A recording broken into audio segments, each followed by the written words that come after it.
What's up, Marupoks? I'm Maru Vanesco, and I studied all possible styles of VTuber logos. Now, I have the perfect formula to make your very own aesthetic, cute VTuber logo. Now watch me! Joke lang. Ewan. To create your VTuber logo, you need Photoshop to edit, select, and arrange your text and elements, and Canva for your elements and clip art. Editor Maru here. I am not sure if you can really re-edit your Canva elements, use it in Photoshop, and use it commercially. But they say it's possible as long as it's free or not pro. So yeah, please correct me in the comments. You can also use Clip Art Studio or Abyss Paint for layers and selection tools. Of course, you also need some creativity and patience. Now that we have everything we need, let us start by planning. Think about your logo design. Find references to find your preferred logo style and inspiration. Choose your preferred fonts, color palette, and elements or clip art, preferably based on your character, and start sketching and drafting your designs. This will make your work much easier and faster. After selecting the best and most efficient design, let us now continue in editing. Disclaimer, I am not good at Photoshop. Don't bully me if I make easy steps complicated because of my lacking Photoshop skills. Use a efficient way if there's any and teach me. This is the formula used in most VTuber logos I found.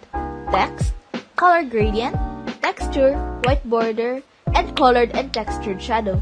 Repeat this to your elements and arrange, and you're done! This is how you can do it. Let's start with a 9080-1080 canvas and the resolution of your choice. Type your username with your preferred font and color and adjust their spacings if necessary. Next, select the color gradient for the font color. I prefer using colors based on the color scheme of your character. Then, in a new layer, select your text using the selection tool and add your gradient. Use trial and error if you can't get your perfect gradient. Now, let's add the texture. Import your texture on a new layer, select multiply, then adjust the rotation and opacity until you're satisfied.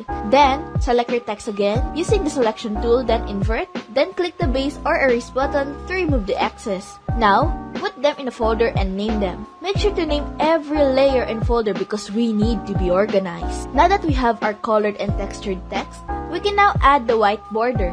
Double-click the folder of our text, select stroke, turn the stroke white, and change the structure size to your preference. Do some adjustments if necessary.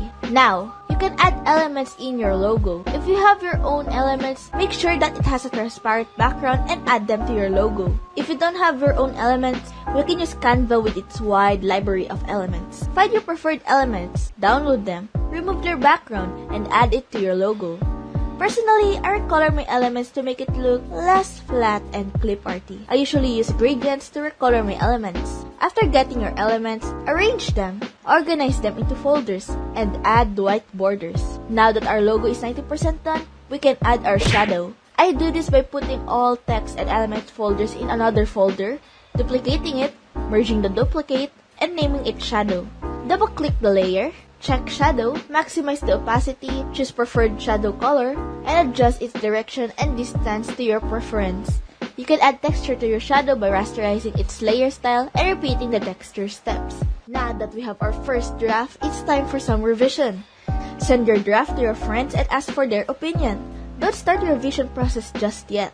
Have some rest and sleep. This will refresh your mind and help you to be productive. And now, after some revisions, you finally have your very own VTuber logo. I hope this tutorial helps you and good luck with your journey. Don't forget to like and subscribe or your Genshin account will be deleted.